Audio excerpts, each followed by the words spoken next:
아멘. 우리 옆에 계신 분들 보시면서 함께 인사 나누도록 하겠습니다. 그리스도 부활하셨습니다.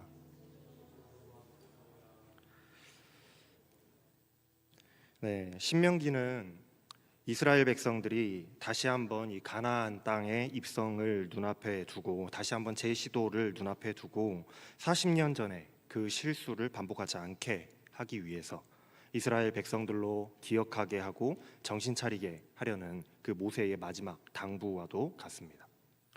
특별히 12장부터 시작해서 26장까지는 이제 그 다시 들어가게 될 약속의 땅에서 하나님의 백성들이 지켜야 될 규례들, 그 세세한 규정들에 대해서 알려주고 있어요. 이게 무엇을 의미하겠습니까? 하나님 나라의 백성들의 삶을 말해주고 있는 거예요. 하나님 나라의 원리를 알려주고 있는 것과도 같다라는 말입니다. 마치 신약에서 예수님께서 백성들에게 하나님의 나라가 가까이 왔다라고 말씀하시고 하나님 나라의 백성들은 어떠한 삶을 살아야 하는지에 대해서 하나님 나라는 바로 이런 것이다, 이러한 원리를 가지고 있다라고 가르치셨던 것처럼 오늘 이 모세도 이스라엘 백성들이 기나긴 광야 생활을 끝내고 하나님 나라의 백성이 되었을 때에, 그 가나안 땅으로 들어가게 되었을 때에 너희들이 어떠한 법을 지키면서 살아야 될 것인지, 하나님 나라의 원리가 무엇인지에 대해서 지금 가르치고 있더라는 거예요. 출애굽 때나 그 예수님 때나 또 지금 그 말씀을 듣고 있는 오늘에나 하나님 나라의 원리, 하나님 나라의 법칙은 바뀌지 않습니다. 즉 오늘 말씀은 우리에게 말씀하시는 것과도 같다라는 말이에요. 자, 그렇다면은 하나님 나라의 백성들은 하나님 나라에서 어떠한 원리를 가지고 살아야 될까요? 오늘 본문의 말씀은 돈과 관련이 있는 원리에 대해서, 하나님 나라의 원리에 대해서 말씀하고 있습니다. 먼저 10절부터 11절 말씀을 보면은 내 이웃에게 무엇을 구워줄 때에 너는 그의 집에 들어가서 전당물을 취하지 말고 너는 밖에 서 있고 내게 꾸는 자가 전당물을 밖으로 가지고 나와서 너에게 줄 것이며 라고 말씀하고 있어요. 돈을 빌려줄 때의 상황을 말씀하고 있습니다. 내가 돈이 좀 여유가 좀 있어서 이웃에게 돈을 빌려주는 그런 상황이 되었을 때에 뭔가 차용증을 쓴다거나 아니면 뭔가 담보를 잡아야지 돈을 빌려주는 것 아니겠어요? 고대에는 당연히 차용증보다는 이 물건 돈으로 이제 팔 수 있는 담보가 더 중요했습니다. 어떻게 보면 물건을 저당 잡는 것은 빌려주는 사람의 당연한 권리라고 할 수도 있어요. 그런데 그 전당물을 직접 고르지 말라고 말씀하고 있습니다. 채무자의 집에 들어가서 나한테 돈 빌리는 그 사람의 집에 들어가서 뭐 값나가는 것 없는지, 뭐 좋은 것 없는지 이렇게 둘러보고 무엇을 전당물로 잡는 것이 좋을까 고르지 말라는 거예요. 왜 그래야만 할까요? 돈 빌리는 사람에게 기회를 주려고 하는 거예요. 기회를. 이 사람이 매우 가난한 사람일 수도 있습니다. 갚을 능력이 없을 수도 있죠. 어쨌건 그 사람이 돈이 필요해서 돈을 빌리게 되는데 만약 이 채권자가 빌려주는 사람이 전당물을 이 담보 잡을 것을 선택을 할 권리가 있게 된다면 이 채무자의 상황을 고려하지 않고 이 돈 빌리는 사람의 상황을 생각하지 않고 일단 그 집에 들어가서 이렇게 둘러보고 돈 되는 건 무엇이든지 고르지 않겠어요? 이거 가지고 있으면 내가 돈 받을 수 있겠다. 그런데 만약 그것이 이 돈 빌리는 사람의 채무자의 생업과 관련된 것이라고 한다면 어떻게 될까요? 예를 들어서 목수인 채무자에게 도끼나 망치나 톱과 같은 것을, 그 도구를 저당 잡아서 빼앗아 온다면, 어부에게 배나 그물을 빼앗는다면, 농부에게 소와 쟁기와 같은 것을 빼앗는다면 아마도 이 빌리는 사람은 꼼짝없이 죽고 말 겁니다. 돈을 벌어서 갚아야 하는데 이래서 돈을 벌어야 할 수단을 빼앗겨 버리고 나면 이 사람은 갚을 능력이 없어지게 되는 거예요. 그렇다면은 어떻게 되겠어요? 종으로 팔려가거나 죽을 수밖에 없는 상황에 몰리게 되는 거예요. 그렇게 되지 않도록, 그렇게 되지 말게 하라는 거예요. 돈보다 이 사람의 생명을 먼저 생각하라는 것이죠. 12절과 13절 말씀을 보면은 이 말씀이 조금 더 쉽게 이해가 됩니다. 그가 가난한 자이면 너는 그의 전당물을 가지고 자지 말고 해질 때에 그 전당물을 반드시 그에게 돌려줄 것이라. 그리하면 그가 그 옷을 입고 자며 너를 위하여 축복하리니 그 일이 내 하나님 여호와 앞에서 내 공의로움이 되리라. 만약 돈 빌리는 채무자가 정말로 가난한 사람이라고 한다면 뭐 가진 게 있겠습니까? 옷밖에 없는 거예요. 12절 말씀에 전당물이라고 말씀하고 있지만 13절 말씀을 보면은 이것이 옷이라는 것을 우리는 알 수 있습니다. 왜 그러느냐? 고대 시대에는 이 옷이라는 것이 정말로 매우 귀했습니다. 우리는 옷 그냥 막 무신사 같은 데서 사면 바로바로 오잖아요. 그런데 이 당시에는 옷이라는 것이 너무나도 귀했다라는 거예요. 그래서 사람이 일평생 한 벌의 옷만 가지고 평생을 그걸 입고 사는 사람이 허다했어요. 오죽했으면은 예수님이 십자가에 달려 돌아가시자 로마의 군병들이 예수님의 겉옷과 예수님의 속옷을 서로 차지하겠다고 제비 뽑는 장면이 나오죠. 아마 요즘 같으면은 우리는 남이 입던 속옷은 더러워서라도 안 가지고 갈 거예요. 그런데 그 옛날에는 이 천직물 옷이 굉장히 귀했기 때문에 강도를 당하면 그 옷을 벗겨갈 정도로 옷이 귀했다라는 거예요. 예수님이 말씀하셨던 그 선한 사마리아인의 비유에서도 보면 강도 만난 자가 그렇잖아요. 강도들이 그 사람의 옷을 다 벗겨가요. 예수님의 시대에도 그랬을진데 그보다 더 오래된 모세의 때라고 한다면 말해 뭐하다 하겠습니까? 가난한 자가 가지고 있는 것이라고는 그저 옷 한 벌뿐인 거예요. 그런데 그 하나밖에 없는 옷을 가지고 가서 자게 되면 어떻게 될까요? 여기서 잔다라는 말씀은 날이 저문다는 거예요. 이제 해가 지고 잘 시간이 됐다라는 거죠. 그런데 유대인들의 하루의 계산법을 생각해 보면 유대인들은 하루의 계산을 해가 지면 날이 바뀌는 것으로 계산했습니다. 우리처럼 12시 정각 땡 치면은 날이 바뀌는 것이 아니라 해가 지면 날이 바뀌는 거예요. 그러니까 날이 저문다는 건 날짜가 바뀌는 걸 의미해요. 가난한 자의 옷을 저당 잡아서 빼앗아 가서 그걸 가지고 자기 집에서 다음 날까지 가지고 있다가 돌려주지 않게 되는 것을 의미하는 거죠. 그렇게 되면 어떻게 되겠냐는 거예요. 가난한 자는 그날 밤 아무것도 입지 못한 채로 잠을 자야 되는 겁니다. 사막의 밤은 추워요. 기온이 급격하게 떨어집니다. 이스라엘의 모든 지역이 다 사막은 아니지만 이스라엘도 밤은 추워요. 자칫 잘못하면 얼어 죽을 수도 있습니다. 따뜻한 집이 있고 이불이 있는 사람들이라고 한다면 걱정이 없겠지만은 가난한 사람이 집이 있겠습니까? 아니면 따뜻한 이불이 있겠습니까? 옷 하나도 없어서 덜덜 떨어야 되는 사람이 이불이 어디 있겠냐는 거예요. 보통 가난한 자들은 그 겉옷 하나만 가지고 낮에는 옷으로 입고 밤에는 그걸 덮고 입고 잔단 말이에요. 이불로 쓴단 말이죠. 그러니 그의 생명을 생각해서라도 그 가난한 자의 생명을 생각해서라도 해 지기 전에 돌려주어라고 말씀하고 있는 거예요. 반드시 돌려주라고 말씀하고 있어요. 그렇게 하면 그 가난한 자가 그 옷을 입고 잠을 잘 것이고 생명을 연명할 수 있을 것이기 때문입니다. 그렇다면 그 가난한 자가 긍휼함으로 은혜를 입었으니 채권자에게 돈 구워준 그 사람을 위해서 축복하지 않겠냐는 거예요. 비록 그 사람이 자신의 돈을 회수하지는 못했을지 몰라도 회수하지 못했다 할지라도 그것이 바로 하나님 앞에 칭찬받을 일을 한 거예요. 돈을 소중히 생각하지 않고 사람의 생명을 소중하게 생각한 일, 그것을 하나님께서는 기뻐하신다는 겁니다. 14절에서 15절 말씀입니다. 곤궁하고 비난한 품꾼은 너희 형제든지 내 땅 성문 안에 우거하는 객이든지 그를 학대하지 말며 그 품삯을 당일에 주고 해 진 후까지 미루지 말라. 이는 그가 가난함으로 그 품삯을 간절히 바람이라. 그가 너를 여호와께 호소하지 않게 하라. 그렇지 않으면 그것이 내게 죄가 될 것임이니라. 극빈자를 학대하지 말라고 말씀하고 있어요. 학대한다라는 것은 폭력을 휘둘러서 막 때린다라는 그런 말이기보다는 금전적으로 어렵고 억울하게 되는 일을 만들지 말라는 거예요. 그것이 내국인이건 우리나라 우리 민족이건 아니면 외국인이건 누구든지 상관없이 이 성 안에 있는 하나님의 나라 안에 들어와 있는 누구에게든지 해당된다라는 겁니다. 그 극빈자에게 주어야 할 당일의 임금, 당일의 일당을 나를 넘기지 말라는 거예요. 왜 그럴까요? 가난한 자에게 그 하루의 품삯은요 너무나도 소중한 거예요. 그 하루의 품삯을 받아서 그날 하루 먹을 것을 먹고 살면서 삶을 연명해 가기 때문입니다. 그런데 그렇게 소중한 하루의 품삯을 일부러 주지 않는다면 괴롭히고 학대하는 것이 될 것이고 어떤 이유에서건 그 품삯을 주지 않게 되면 그 사람의 생명을 위태롭게 만드는 일이 되기 때문에 죄가 된다는 거예요. 생명을 위태롭게 하기 때문이에요. 16절 말씀에 아버지는 그 자식들로 말미암아 죽임을 당하지 않을 것이요 그 자식들은 그 아버지로 말미암아 죽임을 당하지 않을 것이니 각 사람은 자기 죄로 말미암아 죽임을 당할 것이니라. 연대 책임을 금하고 있는 말씀이에요.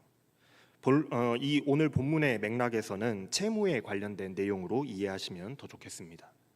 아버지가 과도한 채무를 졌다라고 합시다. 엄청난 빚을 졌어요. 그런데 어느 날 그 아버지가 갑자기 사망했다라고 한다면 고대에는 그 가족이나 자녀들이 아버지의 그 채무를 대신 갚아야만 했단 말이에요. 그건 그 가족들에게는 죽음이나 마찬가지였어요.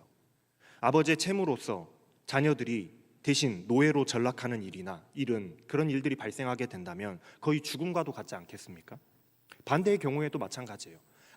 자녀들이 큰 빚을 져서 아버지가 그렇게 되는 것 또한 큰 죽음과도 같은 그런 어려움이죠. 모든 사람은 각자 자신의 일에 책임을 져야 한다라는 거예요. 연대 책임은 없다라는 겁니다.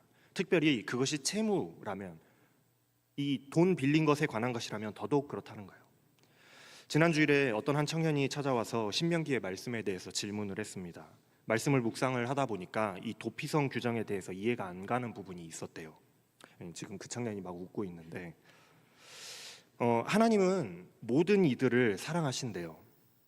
심지어 살인자도 죽음을 면하게 하시려고 도피성을 주셨는데 왜 어떤 살인자는 잡아다가 죽이도록 내어줘야 되냐는 거예요. 그런 질문을 하는 겁니다. 그런데 여러분, 우리가 한 가지 오해하는 부분은 하나님은 모든 이들을 사랑하지 않으세요. 죄인의 죄값은 반드시 찾으십니다. 도피성 규정은 살인자를 위한 규정이 아니에요. 죄인을 위한 규정이 아닙니다. 억울하게 정말로 부지 중에 사람을 죽게 만든 경우를 위해서 만들어 놓으신 규정이에요. 산에 누군가가 나무를 하러 갔는데 이 도끼를 휘두르는 순간 이 도끼의 머리가 날아가서 길 가던 사람이 우연찮게 맞아서 죽었다면 나는 그 사람을 살인할 의도가 없었으나 사람을 죽게 만들었단 말이죠. 이러한 정말로 억울한 경우에도 당시의 법에 따르면 동해보복법이라고 해서 죽음으로 그 죄를 갚아야 했어요. 동일한 수준의 해를 당해야 되는 거죠. 누군가를 죽게 했으면 당연히 죽임을 당해야 되는 게 정상입니다. 그런데 하나님께서는 하나님의 백성들이 억울한 피를 흘리는 것을 원하지 않으셨기 때문에 도피성의 규정을 주시고 도피성을 주시고 그곳에 피난을 해서 재판을 받고 억울하면 피 흘리지 않게끔 하기 위해서 도피성 규정을 주셨어요. 그러니까 살인자의 죄는 죽어 마땅합니다. 비록 그것이 사고로 생긴 살인이라고 할지라도 말이에요. 하지만 살인의 의도가 없이 죽인 그 가해자를 피해자의 가족들이 나서서 너 우리 가족을 죽였으니까 내가 죽일 거야 하고 보복해서 죽이게 된다면 이 가족들은 살인을 의도를 가지고 살인하는 살인자가 되어버리지 않겠습니까? 복수가 아니라 살인자가 되는 거예요. 그러니까 하나님께서는 그렇게 하나님의 백성들이 부정한 피를 흘리는 것을 원치 않으셔서 이 도피성 규정을 주신 거예요. 살인자보다 오히려 피해자들을 보호하기 위해서 이 규정을 주셨다라는 거예요. 그러니 만약 재판이나 조사를 통해서 이 사람의 살인 의도가 명확하다라고 한다면 이 사람을 끌어다가 반드시 죽여야 되는 거예요. 그게 당연한 겁니다. 왜냐? 무고한 피를 흘렸기 때문이라는 거예요. 죄가 있기 때문이죠. 이처럼 하나님의 법은요, 무조건적으로 긍휼히 여기고 용서해야 한다라고 말씀하지 않으세요. 자신이 지은 죄는 자신이 반드시 받아야 된다라는 거예요. 그렇기에 아버지의 죄로 인하여서, 아버지의 채무로 인하여서, 아들의 죄로 인하여서 죄 없는 다른 가족이 죽음으로 내몰리는 것을 두고 보지 않으시겠다라는 거예요. 생명을 소중히 하시겠다는 거죠. 17절 말씀입니다. 너는 객이나 고아의 송사를 억울하게 하지 말며 과부의 옷을 전당 잡지 말라. 나그네나 고아나 과부의 재판을 억울하게 하지 말라고 말씀하세요. 이것도 채무와 관련된 말씀입니다. 나그네, 고아, 과부는 옷을 전당 잡혀야 될 만큼 그만큼 가난한 사람을 의미하는 거예요. 아까 옷을 전당 잡히는 사람은 굉장히 가난한 사람이라고 했잖아요. 이 나그네나 고아나 과부도 그만큼 가난한 사람이라는 거예요. 이런 사람들은 돈을 빌려도 갚기가 어려울 뿐만 아니라 오히려 억울하게 빚이 늘어날 수도 있는 그런 사람들이었어요. 당연히 법적인 보호도 받기 어려운 사람들이었습니다.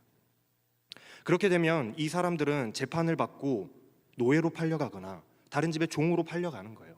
그런 사람들이 허다했다라는 거예요. 하나님의 백성은 이웃이 이렇게 종으로 또 노예로 팔려가는 일이 생기지 않도록 지켜주어야 한다라고 말씀하고 계시는 거예요. 왜냐하면 이스라엘이 애굽에서 종되었던 그때에 하나님께서 그곳에서 구해 주신 은혜를 너희들이 생각해 본다면 이제 하나님의 백성이 된 자들이 그런 가난한 자들을 생각해서라도 도와주어야 한다. 너희도 도움을 받았기 때문에 그렇다라고 말씀하십니다. 19절 말씀입니다. 네가 밭에서 곡식을 벨 때에 그 한 뭇을 밭에 잊어버렸거든 다시 가서 가져오지 말고 나그네와 고아와 과부를 위하여 남겨두라. 그리하면 내 하나님 여호와께서 내 손으로 하는 모든 일에 복을 내리시리라. 밭 주인이 밭에서 추수를 하고 곡식을 저장하려고 이걸 다 이제 끌어 모아가지고 집에 가져갔는데 깜빡하고 곡식 한 묶음을 한 다발을 밭에다 두고 가져오지 않았단 말이에요.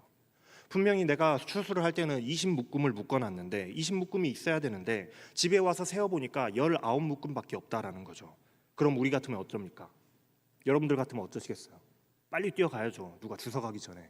그거 내 건데 빨리 밭으로 가서 가져와야 되겠잖아요. 누군가 주워가기 전에 우리는 그걸 잽싸게 챙겨오려고 해요. 그런데 오늘 말씀은 그러지 말라고 말씀하고 계세요. 나그네나 고아나 과부들과 같은 극빈자들, 정말로 가난한 자들을 위하여서 그것을 그냥 남겨두어라. 그들에게 주어라 라고 말씀하세요. 내가 많은 것을 벌었다면 그 중에 일부는 그런 극빈자들을 위해서 나눔으로, 생명을 긍휼히 여김으로 나눠주라고 말씀하고 있는 거예요. 왜냐하면 나에게 그것이 얼마 안 되는 그냥 20개 중에 하나인 일부에 불과할지 모르지만 그들에게는, 극빈자들에게는 생명을 연명하는 귀한 그 생명줄이 되기 때문에 그렇습니다. 그렇게 네가 그 가난한 자들의 생명을 생각해서 너가 그렇게 너의 것을 나눠줄 수 있다라고 한다면 하나님께서 그 마음을 잊지 않으시고 너의 모든 일에 복을 주시겠다라고 말씀하고 계세요. 약속하고 계시는 거예요. 20절부터 21절 말씀입니다. 네가 네 감람나무를 떤 후에 그 가지를 다시 살피지 말고 그 남은 것을 객과 고아와 과부를 위하여 남겨두며 네가 또 내 포도원에 포도를 딴 후에 그 남은 것을 다시 따지 말고 객과 고아와 과부를 위하여 남겨두라. 19절 말씀과 같은 말씀이에요. 올리브 나무에서 열매를 따고 나서 또 포도나무에서 포도를 추수하고 난 뒤에 혹시 아직 남아있는 게 있는지 없는지 하나도 남김없이 그냥 싹쓸이해서 챙기려고 걷어오려고 애쓰지 말라는 말씀이에요. 오히려 조금 남겨둬라. 의식적으로 조금 남겨둬라. 왜냐하면 그것으로 인해서 생명을 연장해야 할 자들을 위해서 그들을 생각해서라도 일부러라도 조금 남겨둬라 하는 거죠. 있는 놈이 더한다고 아주 작은 것 하나, 덜 익은 것까지도, 아직 새파랗게 덜 익은 것까지도 안 남기고 빡빡 긁어다가 내가 가지고 간다라고 한다면 가난한 자들은 뭘 먹고 살겠냐는 거예요. 옛날에 우리 조상들은 까치밥이라는 것을 남겼습니다. 여러분들 까치밥 아세요? 여러분들 모르시겠지만은 시골에 가면은 그 커다란 감나무들이 종종 많이 있거든요. 가을이 되면 감을 따는데 우리 조상님들은 하나도 남김없이 깨끗이 따지는 않으셨어요.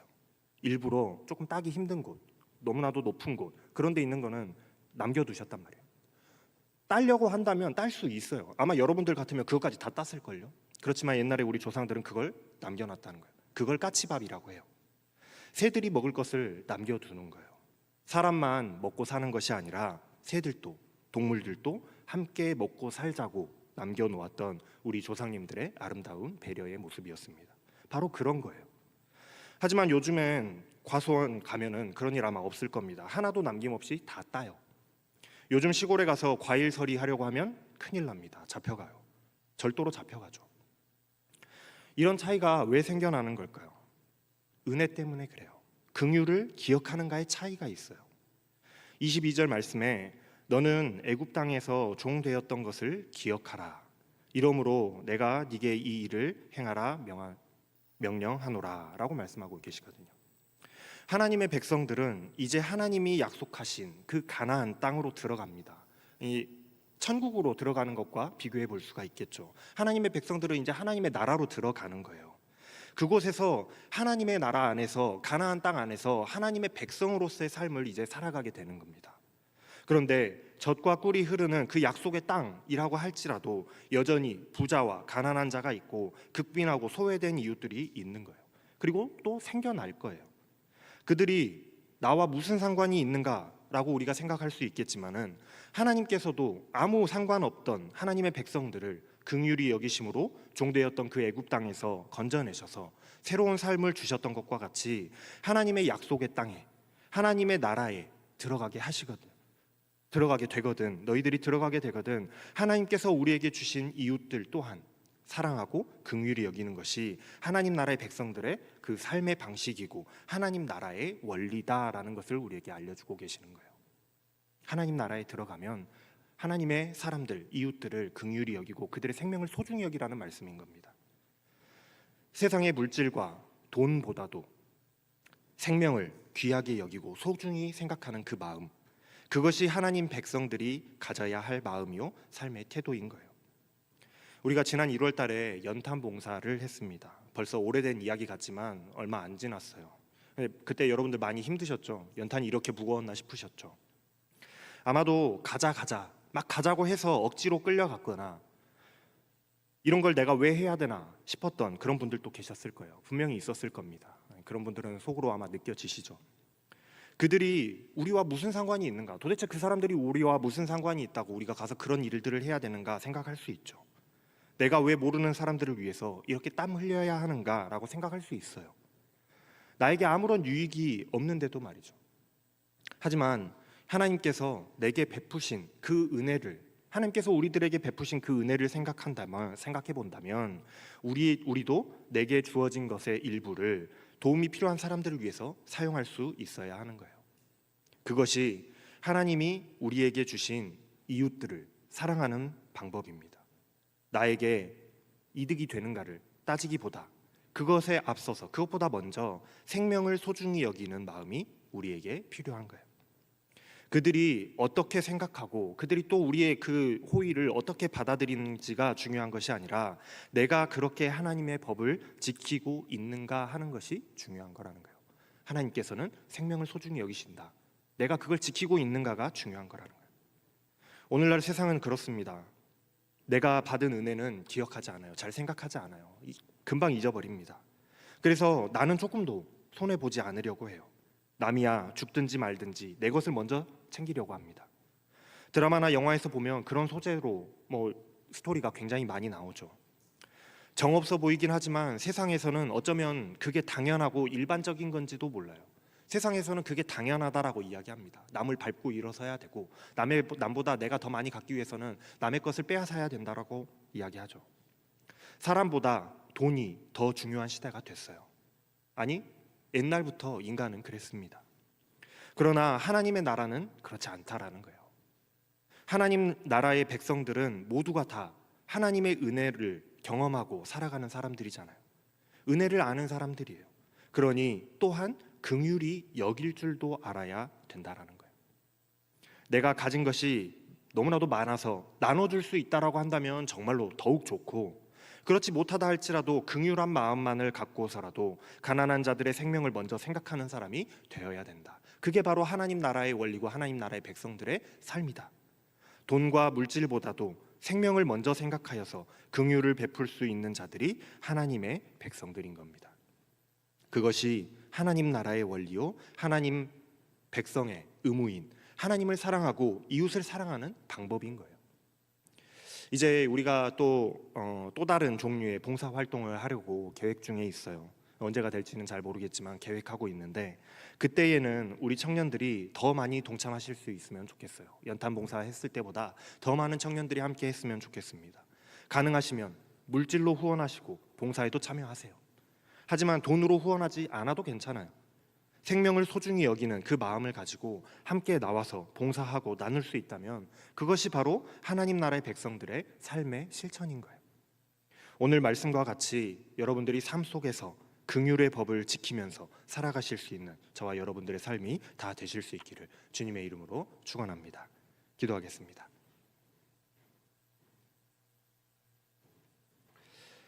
생명의 주권자 되시는 하나님, 우리에게 주신 생명도 또한 이웃에게 주신 생명도 모두 하나님의 것이기에 우리에게 주신 이웃들의 생명을 돌아보며 소중히 여기는 자들 다 되게 하여 주시옵소서.